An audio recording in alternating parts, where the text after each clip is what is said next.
কিপ্টে শাশুড়ি যা যা করে। কি গরম পড়েছে, একটু ফ্যানের তলায় বসি।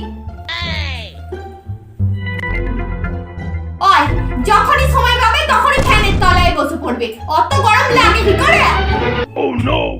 এই মাত্র চালালাম। যখন তখন ফ্যান চালালেই হবে? কত বিল আসবে জানো? দুপুরে শোয়ার সময় আর রাতে শোয়ার সময় শুধু ফ্যান চালাবে।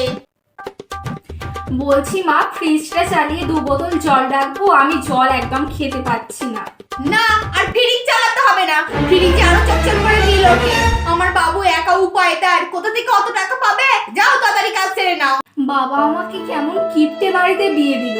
না পারবো পাখা চালাতে, না পারবো টিভি দেখতে, না পারবো ফ্রিজ চালাতে, না পারবো ওয়াশিং মেশিন চালাতে, আর রান্নাটাও গ্যাসেও করতে দেবে না। ও বৌমা, আমি তোমার কাকিমাদের বাড়ি টিভি দেখতে যাচ্ছি। নিজের বাড়িতে টিভি থাকতে পরের বাড়িতে টিভি দেখতে যেতে ভালো লাগে আপনার? কটা সিরিয়াল দেখার জন্য কি কেবিল লাইনে প্রত্যেক মাসে মাসে টাকা ভরবো? আর তোমার কাকিমাই তো ওদের বাড়িতে সিরিয়াল দেখতে যাওয়ার কথা বলেছে। আমারও তো ইচ্ছে করে টিভি দেখতে। দেখতে ইচ্ছা করে তো চলো না তোমার কাকিমাদের বাড়ি। আমি কারোর বাড়ি গিয়ে দেখতে পারবো না। বাবা, কোথাকারের রানীমা এলেন রে। আমার বাবা তো আমাকে সবকিছুই দিয়েছে, কিছুই তো ব্যবহার করতে দেন না। ঠিক আছে, তোমার বাবাকে প্রত্যেক মাসের বিলের টাকাটা দিয়ে যেতে বলবে।